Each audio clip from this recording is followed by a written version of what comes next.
ডিব্ৰুগড় লোকসভা সমষ্টিৰ আসন কোনো কাৰণতে আপক এৰি নিদিয়ে কংগ্ৰেছে। কংগ্ৰেছৰ শীৰ্ষ মহলৰ সূত্ৰ অনুসৰি ডিব্ৰুগড়ৰ পৰিৱৰ্তে তেজপুৰ বা গুৱাহাটী লোকসভা সমষ্টি আপক এৰি দিয়াৰ পোষকতা।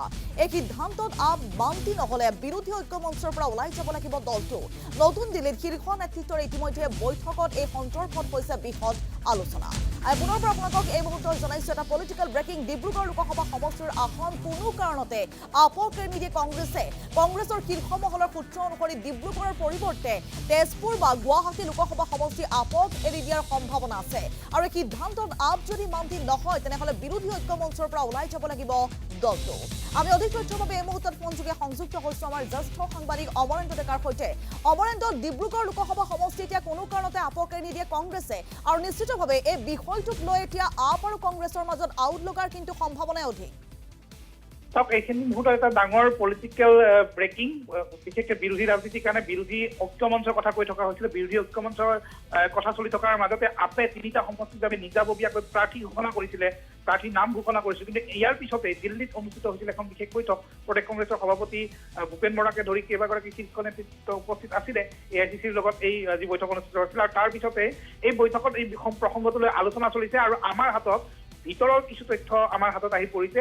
সেই সন্দৰ্ভত আমি জনাব বিচাৰিছো আমাৰ দৰ্শকক যে আপক কোনো কাৰণতে ডিব্ৰুগড় এৰি দিবলৈ মান্তি নহয় কংগ্ৰেছ, আৰু অন্যান্য বিৰোধী দলো আপক এৰি নিদিয়ে ডিব্ৰুগড়। ইতিমধ্যে ডিব্ৰুগড় অসম জাতীয় পৰিষদৰ লুৰিণজ্যোতি গগৈক এৰি দিয়াৰ কাৰণে এক প্ৰকাৰ সকলো সন্মত হৈছে, এনেধৰণৰ এটা তথ্য আমাৰ হাতলৈ আহি পৰিছে। তাৰ বিপৰীতে গুৱাহাটী অথবা তেজপুৰৰ যিকোনো এটা, অৰ্থাৎ এতিয়া শোণিতপুৰ সংসদীয় সমষ্টি, গুৱাহাটী অথবা শোণিতপুৰৰ যিকোনো এটা সংসদীয় সমষ্টিৰ পৰা আপক প্ৰতিদ্বন্দ্বিতা কৰি দিয়ে তেওঁলোকৰ বাবে বিৰোধী ঐক্য মঞ্চ পথ খোলা ৰাখিছে।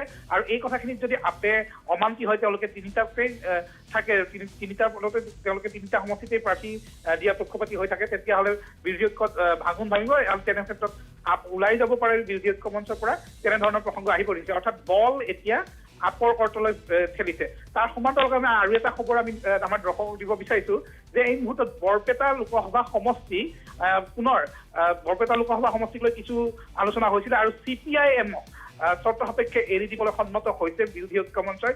যদিহে বিধায়ক মনোৰঞ্জন তালুকদাৰে নিজে বৰপেটাৰ পৰা প্ৰাৰ্থী হবলৈ আগ্ৰহী হয়, বা তেওঁ যদি প্ৰাৰ্থী হয়, তেওঁ তেতিয়াহ'লে CPIMক বৰপেটা এৰি দিব বিৰোধী ঐক্য মঞ্চ। সেই কথাখিনি স্পষ্ট হৈ পৰিছে, সেই কথাখিনি স্পষ্টকৈ জনোৱা হৈছে। এক প্ৰকাৰ ছবি লাহে লাহে স্পষ্ট হৈ আহিছে। ডিব্ৰুগড় এৰি দিব লুৰিণজ্যোতি গগৈক, অৰ্থাৎ অসম জাতীয় পৰিষদক।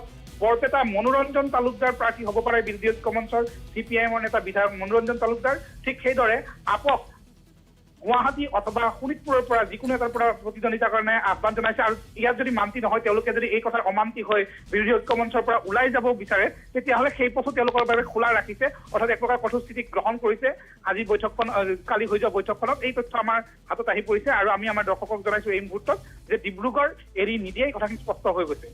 হয়, অমৰেন্দ্ৰ ডেকাই এই মুহূৰ্তত আপোনাক ধন্যবাদ জনাইছো। নিশ্চিতভাৱে সমষ্টি ভাগ বতৰুৱাক লৈ এতিয়া নিমিলা অংক দেখিবলৈ পোৱা গৈছে বিৰোধী ঐক্য মঞ্চক, আৰু ইতিমধ্যে উল্লেখ কৰিছে বিৰোধী ঐক্য মঞ্চৰ কংগ্ৰেছৰ শীৰ্ষ নেতৃত্বই যে কোনো কাৰণতে ডিব্ৰুগড় সমষ্টি আপক এৰি নিদিয়ে, হয়তোবা গুৱাহাটী বা তেজপুৰ কোনো এটা সমষ্টি আপক এৰি দিব পাৰে কংগ্ৰেছে।